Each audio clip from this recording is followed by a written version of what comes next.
Immunoglobulin is also known as RhoGAM. But RhoGAM is like the clinics to facial tissues.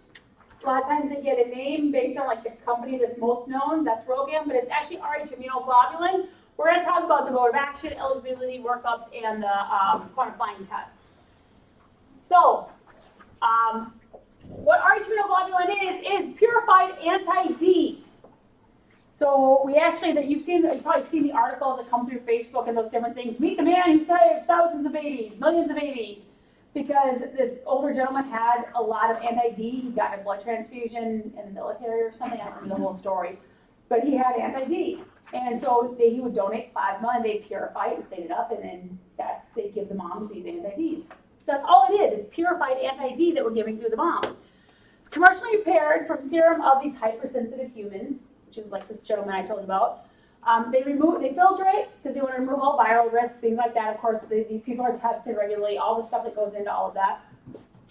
RhoGAM, WinRho, Baby Rho-D, those are just some of the brand names out there. You'll hear me calling it RhoGAM a lot just out of habit, but Rh immunoglobulin is what we're actually talking about. So, we inject this Rh immunoglobulin into mom. And what it's going to do is it's going to take any of the Rh positive fetal cells in mom's circulation, and it's going to cover the D antigen. Think about it like a little stocking cap for all the D antigens on the baby cells that are in mom. By doing that, mom's immune system doesn't recognize it as foreign because we've hidden it under all these stocking caps. Provides a temporary passive immunity to that D antigen, and it's to prevent an immune system from being exposed to the D and prevent production of anti-big D in the Rh negative women. One of my students once called it the cloak of invisibility. It's kind of how they looked at it. I have an entire cartoon in my bag that one of my former students drew out for me, looking at what it does. But we're actually given antibodies to coat those D cells of any circulating baby D cells. Remains in circulation for about 5 months. Yes? So if we're giving them anti-D, why is it not activating the complement?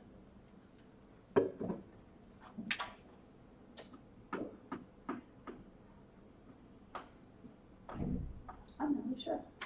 D's not a really good complement activator usually, is it? It's an IgG. So, if it does, which cells is it going to destroy? Those with it, right? So it'd be destroying baby cells versus mom cells. So there shouldn't be as many of those baby cells in circulation. Yeah. So I guess I really don't know. Maybe it does. I've never looked into it that carefully. How does it differ from the mom just having the antibodies? Like, why doesn't it just go into the baby? Because it's a limited amount. It could cross the placenta, but we're looking at just a limited amount. We're giving one vial. It's like this much. It's like, I don't know, a couple cc's. And so we're giving such a small amount, it's going to hang out in mom's circulation. It might cross, but it's self-limiting because it's so little that we're giving. It's kind of like giving O platelets to an A person. You're giving them anti-A, but it's self-limiting. Wait, are you talking about D going to the fetus? The D antibody? Yeah. But if it's IgM, it doesn't cross the placenta. It's not an IgM. Oh, I thought you said, oh, never mind. No. Okay. Because you're right, IgM wouldn't. Maybe, that may be something we can think about. Okay. Did that one, or my this one? Remains in circulation for about 5 months. 1 dose at delivery is going to decrease the risk of sensitization from 10 to 20%. So in general, without any 10 to 20% risk of mom being sensitized, by giving 1 dose at delivery, it's going to decrease that down to 1 to 2%. What we have learned, if you give another dose at 28 weeks gestation, you take that 1 to 2% down to 0.1%. So you can reduce it by giving those 2 doses. You went from 10 to 20% to 0.1%. So, one other bonus we have with this is if baby and mom are ABO incompatible, as soon as those baby red cells hit mom's anti-A or anti-B are going to say, whoa, I don't think so, and destroy that red cell before the immune system can actually see it and recognize it as foreign, the D on it is foreign. So that's definitely a bonus for ABO incompatible fetal cells because they're immediately destroyed and the immune system doesn't see them as foreign. So who needs Rh immunoglobulin? Rh negative women who either abort, and by abort, it could be a natural or a medical abortion, okay? Because a miscarriage is an abortion. Abortion just means loss of a fetus. Undergo an amnio. Remember I talked about that you know, when you undergo that, your body could be exposed to the baby's blood at that time, so we give Rh immunoglobulin. If they get a PUBS, umbilical blood sampling, again, exposure, we give it then. Anytime we carry or deliver an Rh positive baby, if we receive any transfusion of Rh positive platelets, we try to avoid that in women of childbearing age, but sometimes it may have to happen. Or receive a transfusion of Rh positive red cells, which again, women of childbearing age we try to avoid.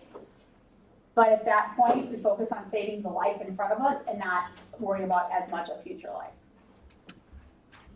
So the Rh immunoglobulin workup is going to be super similar to the HDFN workup. We're going to do on mom. We're going to test for the ABO, the Rh. The weak D is not recommended because we don't care. They look negative, we treat them as negative. And we're going to do an antibody screen. If it's positive, we have to identify it. On baby, ABO-Rh and a weak D if Rh negative.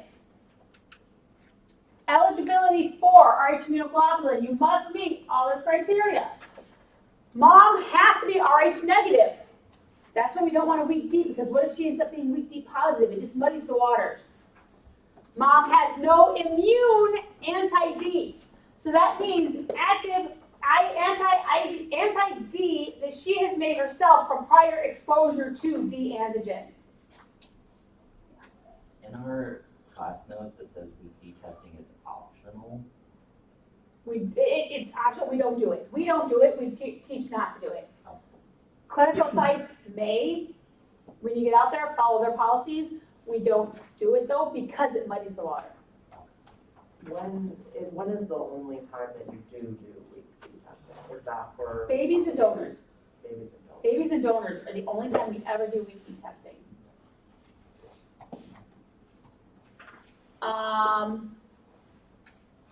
Once in a while, mom will have anti-D from RHIG given previously. That's okay. For example, we give a dose of Rh immunoglobulin at 28 weeks. It's very likely it's still going to hang out some at birth. So we test mom at birth. Her anti-D is slightly positive. It's weak, but it's there. Usually that's going to be the Rh immunoglobulin that they got at 28 weeks. So if they are positive, one of the first things we're going to look at is did they get that 28-week dose? And at that point, we're going to assume if they were negative at 28 weeks and got the dose, this is passive anti-D they were given through the Rh immunoglobulin. Baby has to be Rh positive, and this is when we do weak D testing. We want to do weak D testing of the baby to make sure there's any D antigen expression. Because anything could cause the problem. Even weakly expressed, it could stimulate mom's immune system, and we don't want that. In prenatal testing, all babies are assumed to be Rh positive. So at that 28-week testing, thankfully they don't test the baby because we know what problems that can happen with that. We just assume all babies are positive. If you know your husband is Rh negative, you can fight it, but it's a safety measure. Because what if they're weak D? I do know one person who fought it because she knew for sure who the dad was. She knew for sure he was weak D. She was a med tech, so she had weak D tested him. She knew for sure that he was D negative. Okay. Most of the time, we don't know. There are a lot of Facebook groups out there, like natural moms and all those things, who are like fighting against it. Oh, you don't need it. Don't let them give it to you. It's not going to hurt your baby. It may not hurt this one, but it's going to hurt your next one. okay? They don't understand the science behind it. They don't understand what we're doing. We're not stimulating your immune system. We're actually hiding the antigens so you don't stimulate your immune system. Okay, where are we at? So, the things that were eligibility might be questionable. We do that week D on mom. What do we do with that now? Because now we know mom is week D positive. How do we treat it? We don't want to know. That's why we do not recommend the week D testing on mom. Mom may be a partial D, but she may be able to make anti-D to the piece that's missing. Mom has a positive antibody screen. If it's identified as an anti-D, we have to know, was it because of that prenatal RhIg? You want to check the records. Did she receive any? She was at another hospital. Did she receive any? A lot of times, moms don't know. So many moms don't know what, they gave me a shot. I don't know what it was. Okay? So sometimes you have to be really careful how you ask or reach out to the previous facility. We still have to rule out any other new antibodies in case HDFN is a concern. We want to make sure that, we're not ignoring a possible HDFN anti-K. If mom's antibody looks like an anti-D and anti-C, it could really be an anti-G. Remember that from that lecture way back when? So we're going to have the reference lab confirm it. Anti-G, you're still eligible for Rh immunoglobulin. Positive antibody screen due to any other antibody, it's okay to give Rh immunoglobulin. It just doesn't make sense to give Rh immunoglobulin if you're already developed the anti-D. Because if you are producing it yourself, you aren't going to be able to prevent more production. Questionable issues, Rh typing problems. One of the problems we have with babies is this thing called blocking antibody. So what happens is you get maternal anti-D plus the baby cells, and they get so much maternal anti-D that when we add the anti-D, the reagent anti-D, we blocked all those D sites. So the reagent anti-D can't get to it. So it looks negative because it's blocking our D antigen sites on those red cells. If we do a weak D test, that's what I realized. Another reason we always do weak D tests on babies, it will be positive. We will get a positive D with the weak D test with a blocking antibody. When in doubt, give it out. Only applies to Rh immunoglobulin. Does not apply to other unmatched blood products. Okay? Rh immunoglobulin. When in doubt, it's not going to hurt mom. It may not help her, but it isn't going to hurt. So, how much to give? The standard dose is 1 vial. 1 vial is going to produce up to 30 mils of Rh positive whole blood, 15 cc's of packed cells. So, 30 mils doesn't sound like a lot. When you're talking about the blood supply of an entire baby, it becomes a lot, right? That's a big bleed. 1 vial is 1 mil. So I'm going to say a tiny little bit. Given IM usually. Wingro is given IV. That's one of the brands that's given IV. Should be given within 72 hours of delivery or any evasive procedures if possible. Because anytime we have that blood that's going to get in mom's system, we want to prevent immediately, as fast as we can, any sort of production of antibodies. Prenatal, we give 1 dose, just a standard dose. At 28 weeks, you get 1 dose. At delivery, mom and baby, if they have suffered a large fetal maternal hemorrhage, an FMH, fetal maternal hemorrhage, that means there's a lot of blood mixing. What we're going to do is we could possibly have more than 30 mils of fetal blood in her circulation. That's still a lot. We could have more than 30 mils. If eligible for RhIg at delivery, we need to screen for the large fetal maternal hemorrhage. This is an FDA and an AABB mandate that we screen for it. Because if there was a large hemorrhage and we only give 1 dose, we are not preventing problems in the future. So, these are some of the fetal kits that are available: fetal bleed, fetal dex, fetal screen. All are based on the same principle of this ROSETTE test. So what this is, in a large fetal maternal hemorrhage, there's still very, very few fetal cells compared to how much. I mean, think how little a baby is and how much blood volume they have versus how big we are and how much blood we have. So if we do have a fetal maternal hemorrhage, a large one is still going to be a small amount of blood. So you're going to have all these cells with just a few of these Rh positive fetal cells in them. So what we have to do, the first step, is we're going to incubate the maternal sample containing your fetal cells with a potent reagent anti-D. It's a very special anti-D that comes in the kit, and you can see here all this anti-D. So what happens is the reagent anti-D only coats the Rh positive fetal cells, and then we're going to wash. So all these free-floating antibodies that are not coated, we're washing away. So then what we'll have is only our bound IgG anti-D remaining positive. But there's too few cells to actually see. We're not going to be able to see this because there's so few cells floating around. So what we're going to end up doing is we're going to add a strong Rh positive indicator cells from the kit. And what they're going to do is they're enzyme treated R2. Remember from the previous lecture, why R2? It doesn't have big C, so it's going to be stronger D. Remember, big D, big C together inhibits the D. So if we don't have the big C, if it's a little c, it's not going to block that D. It's going to make D bigger or stronger. So it's enzyme treated R2. We enzyme treat them to make that D stand out farther, right? We're going to enhance it by enzyme treating it. It's going to attach to the other arm of the anti-D antibody on fetal red cells and form these rosettes around the fetal red cell. And then we're going to observe it microscopically. We're not going to be able to see these in a tube with your mirror. These have to be looked at microscopically, and we're going to count the number of rosettes. So you can see we've got our baby cell, the antibodies, we add our other D cells, and we make these little rosettes. So if none or only a few rosettes are seen, 1 dose of Rh immunoglobulin is sufficient. If too many rosettes are observed microscopically, there may have been a large fetal maternal hemorrhage, and in which case we need to do a quantifying study. This is qualitative. Yes or no? Is there problems? If this is positive, we go on to quantitate.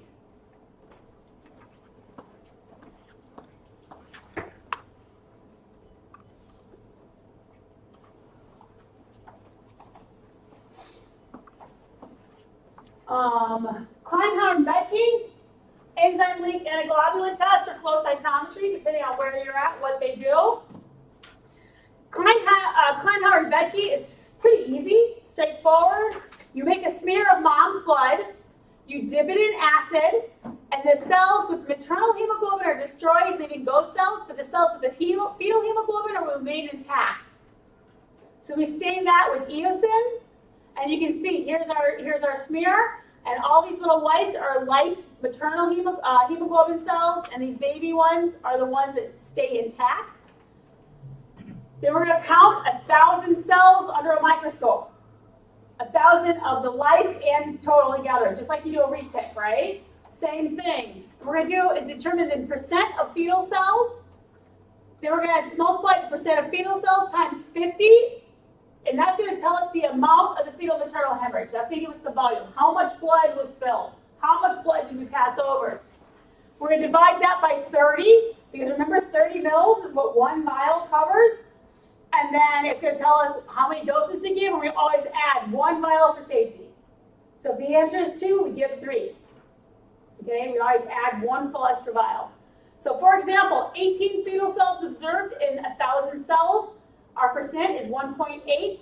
1.8 times 50 equals 90 cc's fetal maternal hemorrhage. 90 divided by 30 is 3 vials plus 1 for safety, 4 doses of Rh immunoglobulin.